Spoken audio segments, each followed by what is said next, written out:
Ойланбай жасаған әрекетім бір жанның өмірін құртты. Өзімді қатты өкіндіріп, кінәлі ететін 9 жыл бұрынғы оқиғамен бөліссем деймін. Қазақтар ойыннан өрт шығады дегенді бекер айтпайды екен.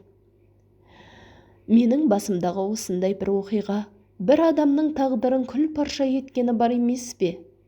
Кешірілмес күнә жасаған сол оқиға есіме түссе, әлі күнге денем түршігіп, жаным қатты ауырады.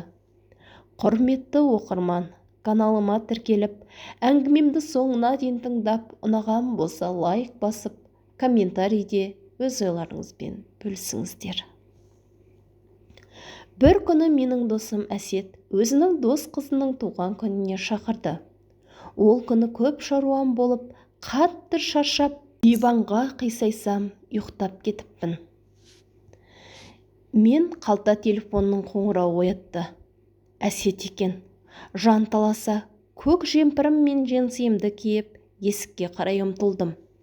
Әсет тұратын ауданда тағы бір досыммен жолығып, сыйлық таңдау үшін гүлдер дүңгіршегіне бас сұқтық. Ол арадан бір шоқ гүлімен қатар мамық үлкен ақ аюды сатып алдық. Қонаққа келгенімізде бізді туған күн иесі алдымыздан күлімдеп күтіп алды. Оның есімі Әсел екен. Биік өкшесі онсыз да сұңғақ қызды сырбаз ете түскен. Ал үстіндегі көкшіл желбірі бар раушан гүл түстес көйлегі өзіне құйып қойғандай жарасып тұр. Ал иығынан төгілген ұзын шашы түстес бота көздері мөлдіреп тұр. Үстел үстінде оның кірпік қақпай маған қадалған жанары әбден дегбірімді шығарып, көңілімді келтті. Ұялғаннан қызға қарауға батылым жетпесе де, бүкіл назарым мен жан дүнием тек ол деп айғайлап тұрды. Күліп жатыр, әңгіме айтылып жатыр, бірақ оның ешбірін түсініп жатқаным жоқ. Өйткені бар ойым туған күн иесі сұлу аруда. Мұны Әсет байқап қойғандай, уақытты көп ұзартпай бізді таныстырды. Әсел деді ақырын шыққан нәзік даусы. Ербол деп мен де аузымды жыбырлаттым. Сол арада оны мен жақын танысып білсе бастадым. Кейіннен ол Казмудың сырттай ақылы бөлімінің 2-ші курсында оқитынын айтты. Оқудың ақысын өзі төлейтін көрінеді. Сол үшін жұмыс істеуге мәжбүр екен. Әсел екеуміз бір көргеннен бір-бірімізді ұнатып қалдық. Мұны сол қонаққа келгендердің барлығы байқапты. Осылайша екеуміз жиі-жиі кездесіп, бос кездері бірге өткізетін болдық. Көбіне оны университеттің есік алдынан күтіп аламын. Гүл сыйлаймын, арасында өлең шығарып қоятыным да бар. Бір-бірімізді жақын біле түскенімізге небәрі 2 ай болған. Оған ән шырқаған ұнайтынын, ол поэзияны жаны сүйетінін, осылайша бір-біріміздің қызығушылығымыз жақын болып шықты. Бір күні екеуміз паркте келе жатқанда одан қайда жұмыс істейтінін сұрадым. Егер оны айтсам, сен бәрібір мені түсінбес едің, деді Әсел. Мен оған ешбір жұмыстың ұяттығы жоқтығын, ақыңды адал маңдай теріңмен тапса болғаны деп жатырмын. Ақыры ол өзінің құпия жұмысы не екенін айтуға бел шешті. Мен мәйітханада еден жуушы болып жұмыс істеймін. Осыны айтуға ұялып жүрсің бе деп мен күліп жібердім. Тек көп адамдар мен еден емес, өліктерді жуатын секілді қабылдайды.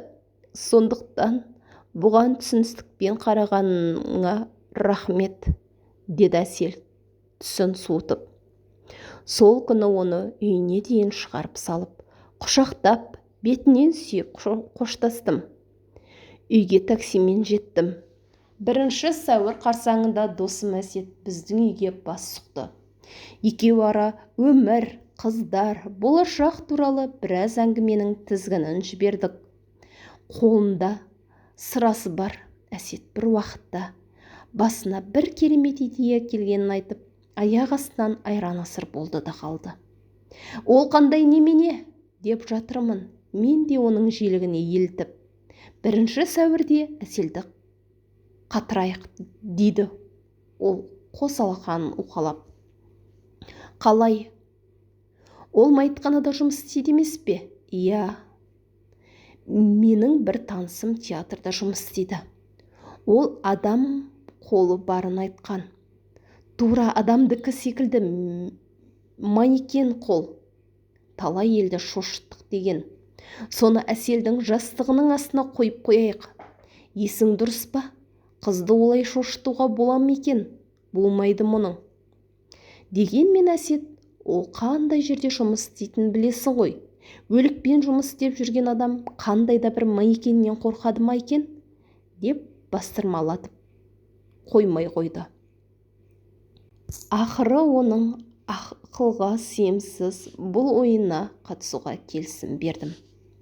Келесі күні жасанды қолды алып, Әсел жалдап тұратын үй есігінің қоңырауын бастым. Қасындағы қыздар жоқ, жалғыз екен. Ол шай демдеуге ас үйге кеткенде мен жоспарлап келген ойымды жүзеге асырдым. Біраз отырған соң үйіме оралдым. Келесі күні таң атысымен оған қоңырау шалдым. Бірақ ол телефон тұтқасын көтере қоймады. Әлі ұйықтап жатқан шығар деп ойладым. 4 сағат өткен соң қайтадан телефон соқтым. Қайта телефон номерін терсем де, ар жақтан бір жауап болмады. Ақыры шыдамай оның үйіне қарай тарттым. Есік қоңырауына да ешкім жауап қатпады. Сөйтіп кері оралуыма тура келді. Ертеңінде оның жұмыс орнында жоқ екенін білдім. Шындап қобалжиын дедім. Мұның барлығын Әсетке айтуды жөн көрдім. Ол бірден жетіп келді де, үйіне тағы барайық деді. Бірақ бұл жолы да есік қоңырауына ешкім жауап қата қоймады. Сол кезде көрші әйелден есігінен басын қылтитты. Біз одан Әселді көрген-көрмегенін сұрадық. Көршісі 2 күн бұрын оны көргенін айтты. Бірақ кеше осы қабырға жақтан жаман дауыс шыққанын айтты. Оны естігенде шошып кеттік. Әсет шалт қимылға кірісіп, есікті бар денесімен соққылай бастады. Көршісі бұл қылығымыздан қорқып, милицияға хабарлайтынын айтты. Керісінше біз ол қызға бірдеме боп қалды ма деп қорқып жатырмыз деп түсіндіріп, одан есікті бұзатын саймандар сұрадық. Сөйтіп, ақыры есікті ашықтық. Дәлізде ешкім көрінбеді. Әсел деп дауыстап, оның бөлмесіне қарай бағыт алдым. Жартылай ашық есіктен бірдеңе ағараңдағандай болды. Тез адымдай ол есікті ары қарай серпіп жібердім. Бізбен ілесе келген көрші әйелдің жан дауысы шықты. Ал біз алдымыздағы көріністен қаққан қазықтай қадалдықта қалдық. Шашы жайылып, беті тырналып, көздері алақтаған іш көйлектегі Әсел бізді көргенде төсегінің астына қарай зып берді. Міне содан бері 9 жыл өтті. Әсел әлі жындыханада емделіп жатыр. Ара-тұра оған барып тұрамын.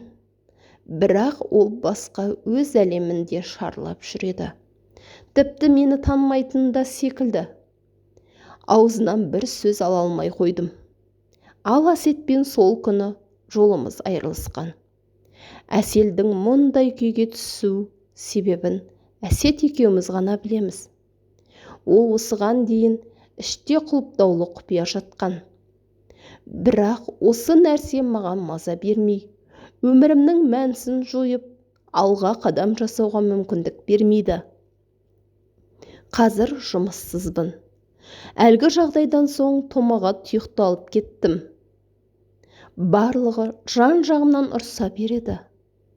Уақыт өтіп жатқанын, жас кезде неге жанталасып жұмыс істеп, отбасын құрмайсың дейді. Ал егер олар менің бұл қылмысымды білсе ғой, не дер еді?